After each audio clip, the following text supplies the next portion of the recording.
All right, welcome to Path Forward. I have our special guest today, Harrison Tognela. So we're going to dive into some questions, Harrison. Before we get started, why are we in your sauna? The sauna. Well, the sauna represents healing. It represents a space that's sacred. It's a sauna etiquette, right? You can't bring politics. You have to be open-minded, come with an open heart. And my dad just sent me an article about Finnish saunas and how happiness is correlated to sauna. So, plus I have a lot of friends that own saunas, and it makes the sound amazing. Harrison, this podcast is for two kinds of people, right? One kind, those ones that just want to get started with their careers, trying to figure out what path to take in the world, what leaders they want to be, and those who already have built long success. And they're asking themselves, what's next? Because whether you're choosing your first job or your next chapter, the questions are ironically the same, right? What am I here for? How do I want to spend the rest of my time? What legacy do I want to leave behind? So that's Path Forward. It's about real conversations that will help you make sense of your work, your purpose, and your time.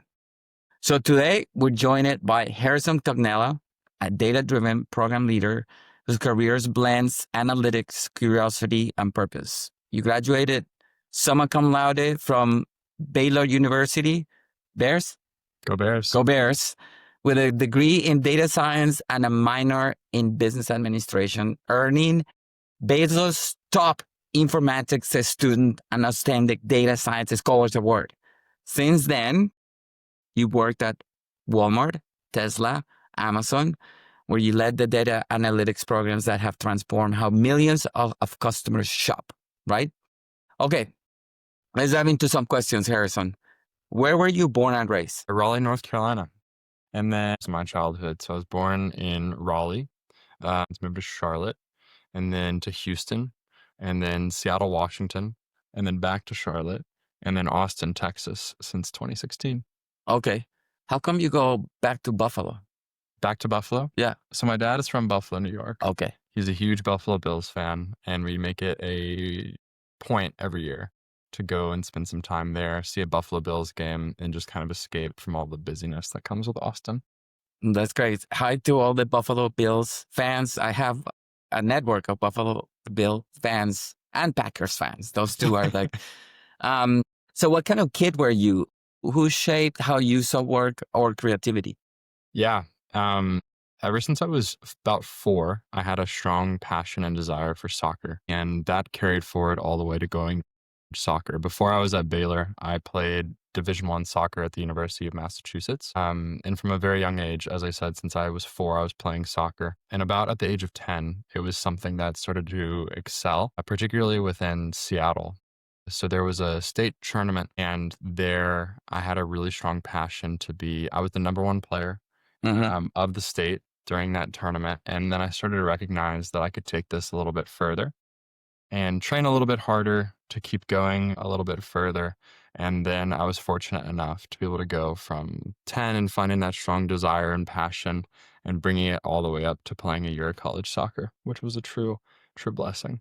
Why just a year? So my senior year of high school, then the first game, I completely tore my ACL and MCL on my left knee and both the meniscus. I rehabbed it really fast, but about after that first year of college soccer, it was just never the same.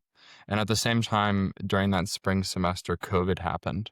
Okay. And COVID happened, and I was up in Massachusetts playing college soccer. And as I said, my family was living in Texas. And coming home for COVID, I was just questioning a lot of things. I was studying business at the time. I saw that the economy was trending towards data and analytics. I wanted to be closer to my family, and I just overall wanted to grow as a person and the man that I wanted to be. And I didn't necessarily think that soccer was going to continue doing that in my life for me. So I transferred to Baylor, and it just paid complete dividends after that.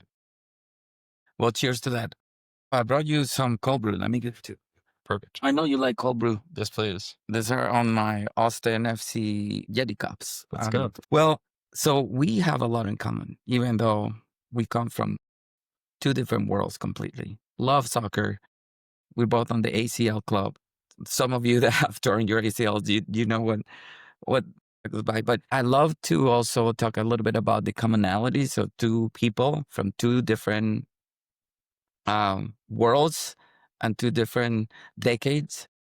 I'm a little bit older than you, but Just a we little. share a lot of things in common. Okay, tell me about your first paid job and what did you learn from that first experience? Yeah. I did my first internship with Tesla, and we were on the team that was sourcing the entire Cybertruck. So our task was to build 50 Cybertrucks before they hit the road and were being built in Austin, Texas, which was really cool. The coolest thing about Tesla is it's just so incredibly fast. I don't think I've worked for a company that moves faster. You could be 90% of the way done through a project, and then Elon Musk or someone in leadership could say, actually, let's go ahead and scrap this because we think we have a better idea. And it's just really cool because it's an overall engineering led company. So you work backwards from what the engineering is providing, but that essentially taught me to fail fast. I think as Mm. an intern, you could be like, I was 90% done with this. What is going on? Why would you go ahead and scrap it? But it just taught me to really fail fast and not get too hung up on mistakes or progress just for the sake of progress, but to ultimately be doing the best thing for the customer, or in this instance, the vehicle. Wow. Remember, don't share something that you can't share, but that's also sauna etiquette. Okay, you've said that when you transferred to Baylor University, you saw a billboard that said, be a light. Yeah. That phrase became your North Star. Why? It's a great question. I think there are a lot of people in industry who are very focused on themselves, who want to do what's best for them, and ultimately go in every day focusing on what they can do for themselves. And I just thought that there was something so incredibly broken with that. If you're going to be working for the majority of your life, and I think that we were made to work, and there is fulfillment to be found in work, you should not only be going into work to fulfill your own purposes, but you should be there to make it a more fulfilling place for others, serving other people, making other people happy, and also just like radiating. I think that's what ultimately being a light can be, is just making it a better environment for other people and serving others to make it an enjoyable experience for them as well. I love that. That's probably why Whole Foods Market resonated so much. We'll talk about that later, but you've had a very unusual, fast, and diverse career starting, with an internship at Tesla and Walmart, Whole Foods, Amazon. I mean, we are a part of Amazon, but it's unusual for someone, at your age to have done so much. Let's go back more to like the strategy of how to get onboarded and get a job at all of these companies, right? I mean, I think people struggle today with the black hole, which is Yeah. the how recruiting is viewed. So tell us about it a little bit. I mean, what do you do other than just apply and do what most people do? Like, what kind of things have gotten you farther? So the story of how I actually got my first internship at Tesla is quite funny. I'll share that one. So at Baylor, at every school, someone's job is to find that student a job. So in the engineering school, we had a man who is a lifelong friend. His name is Tom Brooks, and now he's the director of the entire career center at Baylor. But his job at that time was to find engineering computer science students jobs. And I worked for him as a TA, helping people refine their resumes, their LinkedIns, and overall networking strategy. But there was one time that Tesla came on campus to Baylor, and they brought all of their cars and did a car show and met up with students. And so because Tesla is such an engineering led company, Tom was able to take them around Baylor, show them around, and he knew that I just wanted to work for a big company, someone that was constantly changing the world. So he was like, how about this? I'm going to take all of these recruiters around Baylor, show them all of the sites to see. And at the same time, you can do something as silly as watching their cars. And whenever they got back, he made it a very intentional point to introduce me to all of the recruiters, which ultimately made the connection to getting me an internship at Tesla. But even outside of that, it's just completely about who you know. Your network really is your net worth, as much as I despise that quote. But even whenever I got an internship with Amazon, there was a Baylor graduate, an alumni, who was able to refer me. He was an HR business partner at Amazon. and he was able to connect me with the woman who was in charge of all intern recruiting. Walmart, another Baylor grad connection. Amazon, another Baylor grad connection. So it's just been really helpful getting to know a lot of people and make sure that I'm maintaining my network. Yeah. Let's just stay on maintaining your network. I think something that you do very unique, and that's not hard, but it takes hard and effort. Sending a little note after you talk to someone, sending a little note about you have a coffee chat with someone, sending a note on LinkedIn to invite people to join your network, right? Mhm. Most people just connect. But these personal notes that you send, you've done that with me every time. And it just makes such a difference. Yeah. It's a, you know, it's, and I think it takes effort. It takes a little time, but it puts you above 99% of people, you know? So take that as a takeaway, little personal notes, the personal touch to get ahead of most folks. So you worked in very intense environments, Amazon, Tesla, Whole Foods, Walmart.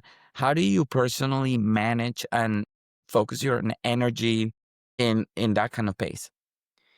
One of the biggest things for me was learning how to fail and being okay with imperfections.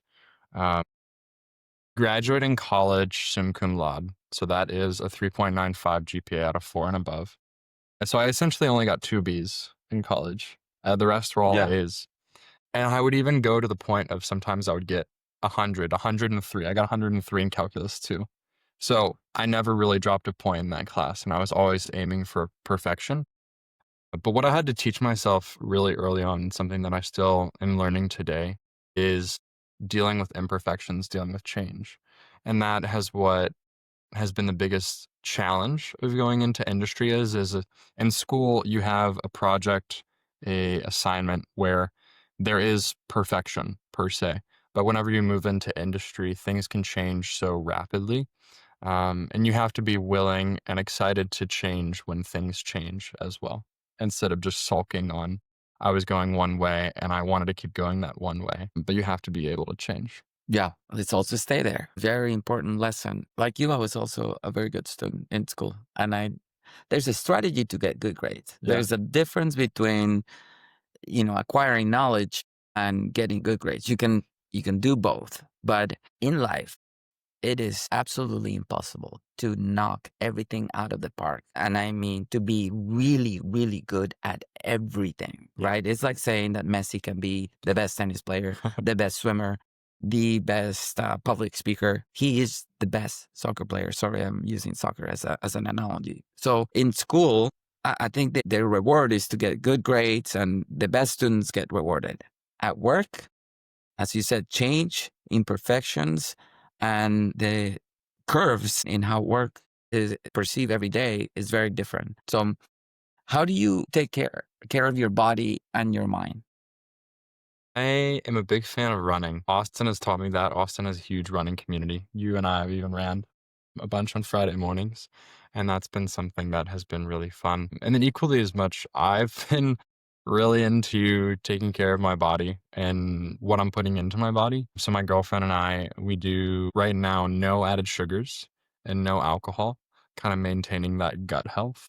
She's an incredible cook. I try to cook whenever I can as well. But just being really intentional about what we're putting into our body. And then something that's really important for me is sleep. I have a watch on my wrist and I need to get my 8 hours every night. So that's really Yeah, important for me. I love that. For many, many years, and I'm actually not a good sleeper, but I've learned the importance of resting and sleeping, right? In the way I kind of grew up in my career, we would reward the person who would put more hours and who was busy all the time. And less sleep usually meant, you know, a better performer, more achievements, which Ariana Huffington, when I read her book Thrive, right? And the importance of sleep, Jeff Bezos is a big proponent of it.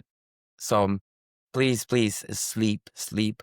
You will be so much more productive, more creative, and you know, less is more. I Yeah. just say that. What about the spirituality or that side of your life reflection that may be tied to that idea of be a light? Yeah, 100%. I think it's something that goes along with what Baylor stands for. So Baylor is a Christian school, and that was really where I found my faith. So I started going to church there and really understanding who God is, and what Jesus did for each and every one of Mm, us. And that's something that I've just continued to build my life off of ever since being there. And it's done a really good job of just keeping me really rooted. I think you asked me the question the other day is life long or short? And is it easy or hard? And I answered, life is long and easy. And I think that's primarily rooted in the fact that that's what I've built my life off of. And every day and every opportunity is more than what I deserve. So every day is just such an incredible blessing to be able to wake up and steward that day well. yeah, there was a research study done on that question, and the folks that answered like you were the folks that were more fulfilled, Yeah. that were happier, long and easy, right? Okay, let's turn the tables to the monster moment. Difficult challenges in your life, lessons learned, right? Can you think about an experience that changed something for you? What was that monster moment? I think the monster moment was ultimately changing my major to data science at Baylor. It was COVID. There was a lot of unknown. As I said, I was studying business at the University of Massachusetts. And then whenever I switched over to Baylor, I started studying data science with a minor in business. And there's a lot of imposter syndrome correlated with that of like, can I do this? Um, am I transferring for the right thing in the right way? Going from graduating top of my class and then all of the internship opportunities, it was just a lot of cool little blessings along the way that made the transition really rewarding and really cool. Just to be able to step into a zone of uncomfort and then see all of the fruit that came out of that transition. Gotcha. Okay, a couple rapid fire questions. Best purchase that you've done under $100? Best purchase I've done under $100. Anything food related.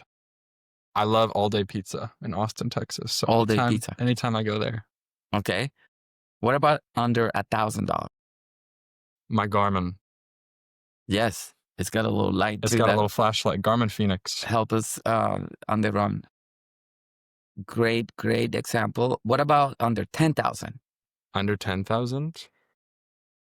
I don't know. Maybe I got these really nice pots and pans that I have. Wow, we're talking chef rated pans.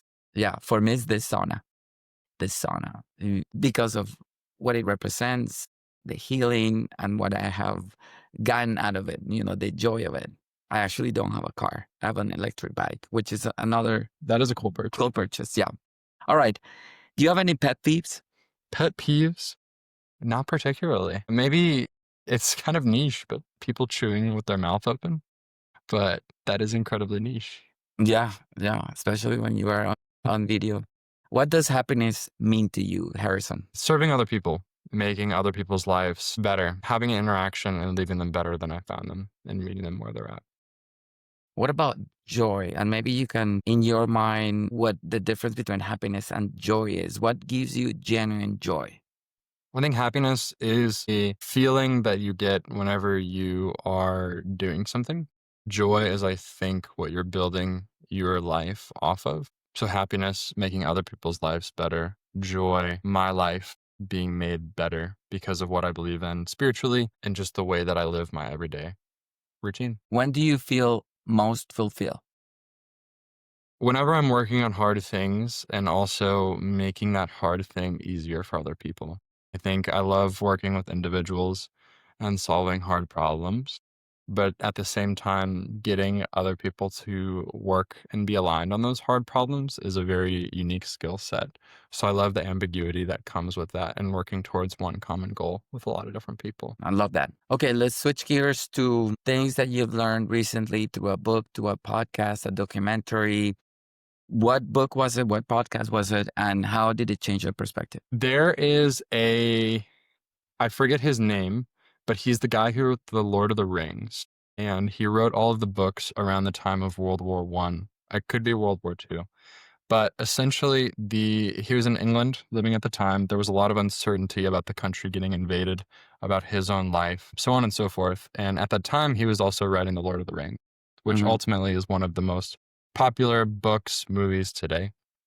Um, and the London Times asked him for a little piece to provide encouragement to everyone in World War One. And the piece at a 1,000-foot view is there was a painter. He was incredible at painting leaves. And ultimately, one day he wanted to paint an entire tree. But because of his desire to be incredibly good at painting leaves, he never got to the tree by the time that he died. And it was symbolism for oftentimes we want our life to be this big, grand thing. We want to make the entire tree. We want to do everything, be everywhere all at once. But ultimately, our purpose is just one leaf, which is Mm. part of the entire tree of what everyone is working on. So I read that, and that really inspired me to just hone in on what I'm good at and trust other people if they're working on their own leaves symbolically. And that took a lot of pressure off of me because I think earlier in this conversation we were talking about not sleeping or doing more or staying up later tends to be the mindset that people have to I'm being more effective. But actually, I think the more I've grown older in my career, and I still have a lot to learn, it's just less is more, as you said. So focusing on my leaf, and that just really changed my perspective moving forward on my career. I love that. You're so wise, Harrison. For the years that you've been in this planet, you've taken advantage of those years of your relationships, of what you learned so well. Let me ask you something about goals, goal setting, because you and I were talking about how you set agendas for, your one-on-one meetings. I think there's something there that is related to less is more. How do you approach goal setting? There has to, as corny as it might sound, the Amazon approach, the STAR method, if you will. Amazon is very result oriented, and I think it's always helpful for me to think about the result and work backwards from that. I think it's one of the things that Amazon does incredibly well is you know what you want to get to in the end, but how do you work backwards from that goal that you have makes it a lot easier instead of trying to build from where you're at now and see this insurmountable mountain in front of you, the ultimate goal. I love that. Okay, so if you want to run a marathon under 3 hours, you start with this is my goal, Hmm. and then you develop a training plan to run at a pace that eventually Yeah, will get you to that. every day. You just got to get better every day. Yeah, and I said okay to move your goal depending on the reality of that number that you're hitting. I think it's incredibly important, and I know we've talked about it, but setting goals that you might not even achieve. I forget the book, but there's a book that talks about. Yeah, I think it's a Japanese idea of setting goals, stretch goals, essentially, goals that you may not necessarily hit, but along the way you'll get better at doing those things. Yeah, yeah. If you're not failing, you're not taking enough risk. So Yeah. setting stretch goals, even though you may not hit some of them, it's part of being a top performer. Love that. Write it down. Okay, you've written every moment is a chance to step into the world and be a light. How are you living that purpose now in your career and your personal life? In my personal life, I am stepping into an exciting season. I have a girlfriend looking to get married sometime soon. You told me, and you've been a big proponent of me doing things outside of work to make sure that I'm keeping myself well balanced.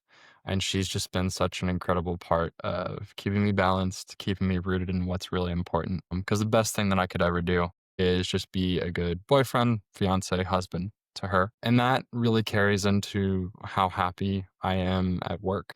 She's just such a supporter of me. She's always in my corner. And really, with her, I think I can do just about anything. And she's there for the ride each and every step of the way. So I bring that and I use that fuel whenever I step into the workplace or whenever I step into environments that she might not be, but just supporting other people and championing them in the same way that she champions me is really cool. Yeah. One of the biggest decisions that you will make in your life and one of the most important decisions. How did you know? I was right when I met her. It was something about her, and it was just like, this is I don't know what it is. I texted a bunch of my closest friends, and I was just like, I just met my wife. I couldn't tell you what it was. She's incredibly beautiful inside and out, but from the moment that I met her, I was just she felt like home. And ever since then, she's She's made it more of a home, and I'm just excited for where the future takes us. I'm excited for both of you. I met her and she is a light. And it helped that she loves the Buffalo Bills when you took over there. She Yeah. she was cheering as she was like a true fan, right? Okay, bigger question. Why are you here in this planet? And what's your why? My why is, again, going back to, I probably sound like a broken record, but just what can I do to make other people's lives a better experience?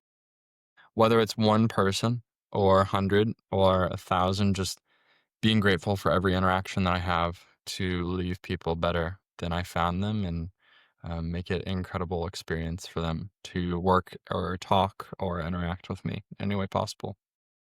Okay. What do you want to leave behind? Like at the end of the journey, what do you want to remember about you? Probably a family, just an overall good family. Kids that knew that their dad was there if I'm given the opportunity to have kids, and a wife that we had just a great long go together. Pick up my coffee. What's your head there? We're in a little tight space. And by the way, the sun is not on. Otherwise, we would be like burning and but still it's getting hot. Okay, so how are you embodying that purpose right now? I think no matter what is going on, especially in work, I think that a house can feel like it's completely burning down, and everything could feel like it's going wrong, going back to all of the changes that have to happen to keep up with business, if you will, but always keeping a positive mentality.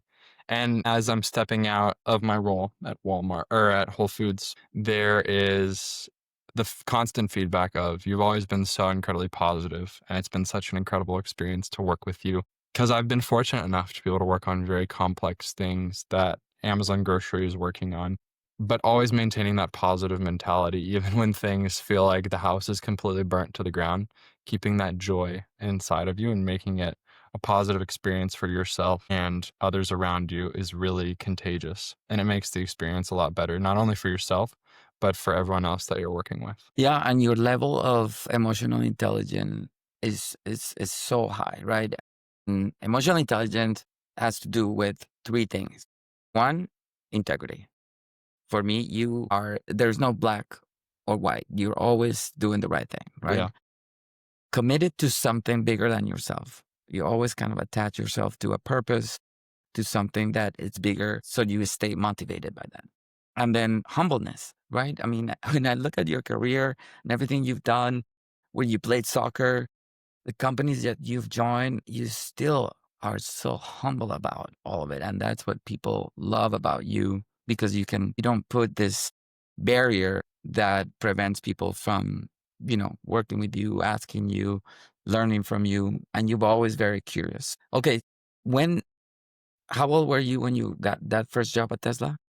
I was 19. 19. Okay. So if you were your 19-year-old self, what advice would you give yourself? I think it's advice I would continue living by now is just never lose the hunger for learning. The day I lose my hunger for learning is, I think, the day that my career should probably be over. There are a ton of people above me who I can learn from. And as I continue to progress throughout my year or my career, I would assume that there's going to be people below me who I can learn from as well. So never taking pride and thinking that I know enough or I've reached a point in my career to where I have learned it all and I've kind of conquered that season of my life, but just continuously be eager to learn. Knowing what you know now, would you have done something differently? No, not at all. I've been grateful for every opportunity and everything that's come my way. Okay. And what about when you turn my age?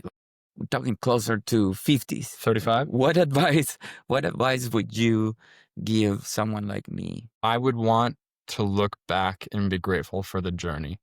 I think I have always been so result oriented that it has taken away from the journey that has brought me to that result. So taking in all the little moments and seeing them just as big of a win as some of those large victories are. Yeah. The journey is the death, or the destination is the journey.